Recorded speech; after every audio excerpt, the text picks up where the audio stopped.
Ang ituturo naman natin sa inyo mga idol is 2 valve controlled by 2 gang single switch. Ang wiring na to mga idol is common na ginagamit natin sa ating mga bahay.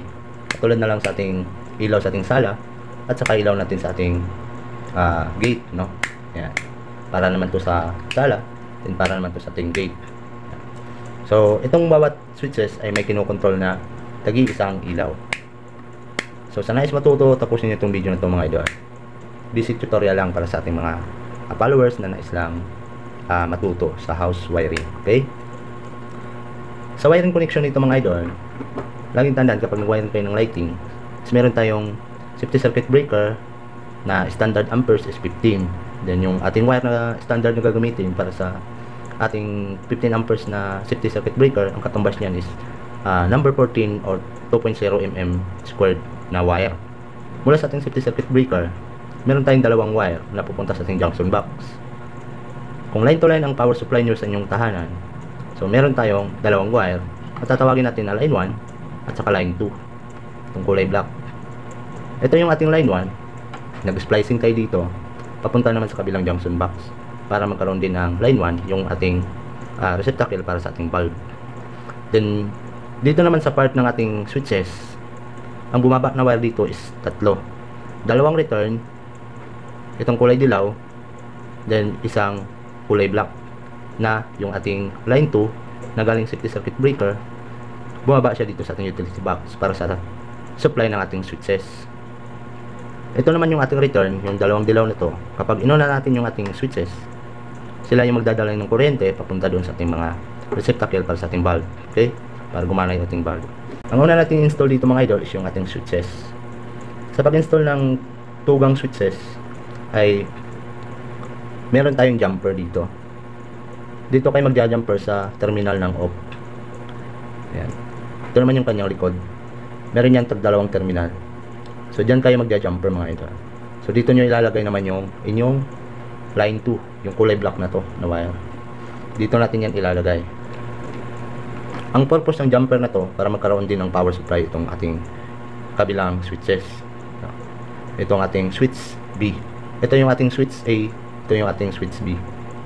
Ngayon, ang connection naman nito mga idol, dito sa ating return, wiring, kung magkaparehas ang kulay ng wire na gagamitin nyo sa inyong return, tulad nito, parehas na dilaw, para hindi kayo malito, gumamit kayo ng tagging. Kung ano ang available nyo na pang tagging, yun na lang yung gamitin nyo. Ang importante lang dito na 100% na hindi kayo malito or hindi kayo magkakamali sa niwawiring nyo. Okay? So, etong ating kulay dilaw na return na wire is meron siyang tagging na isang loop ng ating electrical tape. So yung dulo niya naman is meron din. Ayan, magkaparehas sila. Then ito namang return natin na pangalawa is meron din siyang dalawang loop na wire. Dulot-dulo yan mga idol. So ngayon mga idol, ikakabit na natin tong return ng ating bulb A, then yung return ng ating bulb B. Itong ating bulb A, dito naman natin i-connect to sa switches A. Siguraduhin lang kapag naglagay kayo ng wire dyan, wala makikitang copper.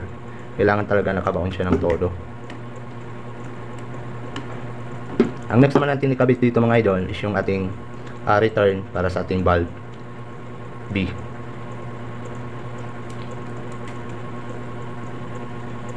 So mamaya na natin to i-mount mga idol. So ang i-next natin is yung ating receptacle. Dito sa receptacle meron din tayong tamang connection dito. Ito may thread mga idol, makikita nyo. Ito. Dito natin ikakabit sa terminal nito yung return natin, yung galing sa ating switches. Ang next naman natin mga idol, para makompleto yung wirings niya, kailangan natin ng line 1. So yung ating line 1, galing safety circuit breaker, itong kulay red na wire na nag-splicing tayo para dun sa kabilang ilaw natin. Then ito namang dulo niya, dito natin ikakabit sa terminal na to. So ang next naman natin mga idol na ikakabit is yung ating receptacle B, no? Ito yung A natin, ito yung ating B. Kabit yung return na galing sa ating switch B na wire. Itong may tagging na dalawang loop na electrical tape, itong wire na to. So ito yung dulo niyan mga idol. Ang next naman natin mga idol is yung ating kulay red na wire is yung ating line 1. dito naman natin kabit to sa isang terminal. Bago ko to i-mount mga idol, explain ko ulit sa inyo mga idol para mas lalo nyo maintindihan. So mula sa ating safety circuit breaker, meron tayong dalawang wire, red and black, line 1 and line 2. Ang line 1 natin is yung ating kulay red, yung line 2 natin is yung kulay black. Yung kulay black na wire natin bumababa sa ating switches, nakakabit sa ating switch A. Jumper tayo para magkaroon ng supply yung kabilang switches para sa ating valve B or switches B. Na kinokontrol nitong switches B is yung ating valve B. Then dito naman sa ating switch A, ang kinokontrol naman ito is yung ating valve A. Ito yung kanyang return pumunta sa ating receptacle, sa ating receptacle A. So ngayon mga idol, ito naman yung ating line 1, yung kulay red na wire. Splicing, yung dulo niya dumiretso sa ating receptacle, then yung kabilang wire naman pumunta sa kabilang receptacle para makumpleto yung power supply or yung ating wirings. So ngayon pwede na natin ito i-mount mga idol. Unahin muna natin i-mount itong ating switches. Lagyan natin ng cover itong ating switches. Lagyan natin ng valve.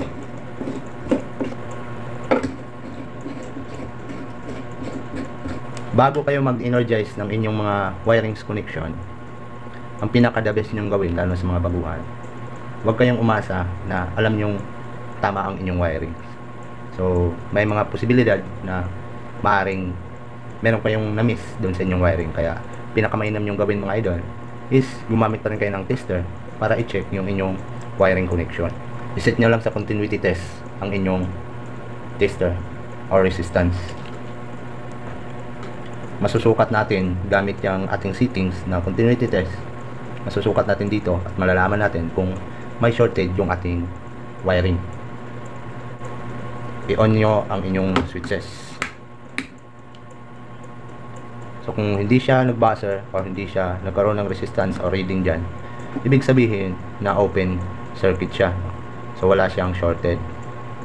So ibig sabihin ng ating wiring ay good siya mga idol. Ngayon, after natin mag-test, pwede na natin i-open yung ating safety circuit breaker for energizing sa ating mga ilaw.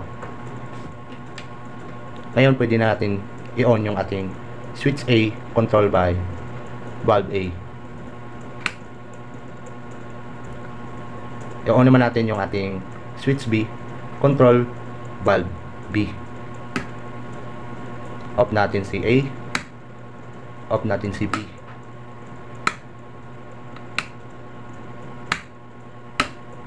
Off natin yung ating safety circuit breaker mga idol. So paki-comment na lang kung meron pa kayong iba pang katanungan. Thanks for watching and God bless.